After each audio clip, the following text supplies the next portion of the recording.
भारत और मंगोलिया के बीच बढ़ती दोस्ती पर चीन की कड़ी प्रतिक्रिया आई है। भारत द्वारा मंगोलिया को $1 बिलियन की मदद देने से चीन बुरी तरह से बौखला गया है। भारत द्वारा मंगोलिया को दी गई इस आर्थिक मदद को चीन नेपाल के बीच बनाए जा रहे कार्गो ट्रेन प्रोजेक्ट से जोड़ा है। चीन ने भारत को धमकी देते हुए कहा कि अगर प्रोजेक्ट का विरोध किया जाता है तो भारत को अंतहीन मुश्किलों का सामना करना पड़ेगा।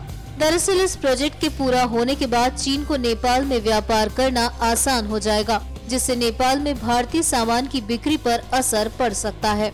चीन के सरकारी अखबार ग्लोबल टाइम्स ने लिखा, नेपाल के साथ रेल रोड संपर्क को बढ़ावा देने की कोशिशों के जवाब में भारत भी चीन के पड़ोसी मंगोलिया के साथ अपने संबंध बढ़ा रहा है। इसके लिए भारत ने मंगोलिया को $1 बिलियन की घूस दी है। अखबार ने आगे लिखा, चीन मंगोलिया के साथ भारत के सहयोग के प्रति इतना संवेदनशील नहीं है। अगर ये सहयोग चीन का विरोध करने के लिए किया जा रहा है तो चीन इसे सहन नहीं करेगा। मंगोलिया की अर्थव्यवस्था 90% तक चीन पर निर्भर है। ऐसे में वहाँ की अर्थव्यवस्था पर चीन का प्रभाव हाल फिलहाल में भारत द्वारा समाप्त किया जाना असंभव है। इसलिए $1 बिलियन की घूस देकर भी भारत के प्रयास बेकार जाएंगे।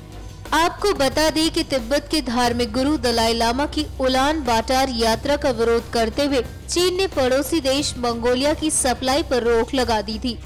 पिछले साल मई में पीएम नरेंद्र मोदी की मंगोलिया यात्रा के दौरान भारत ने मंगोलिया को सहायता की पेशकश की थी। अब चीन इसे मंगोलिया में भारत द्वारा अपना प्रभाव बढ़ाने की कोशिशों के तौर पर देख रहा है। कुछ दिनों पहले चीन ने मंगोलिया को भी इस मुद्दे पर धमकी दी थी। दरअसल सच्चाई ये भी है कि चीन एशिया में भारत के बढ़ते प्रभाव को सहन करना मुश्किल हो रहा है, इसलिए वो भारत को धमकी देने से बाज नहीं आ रहा।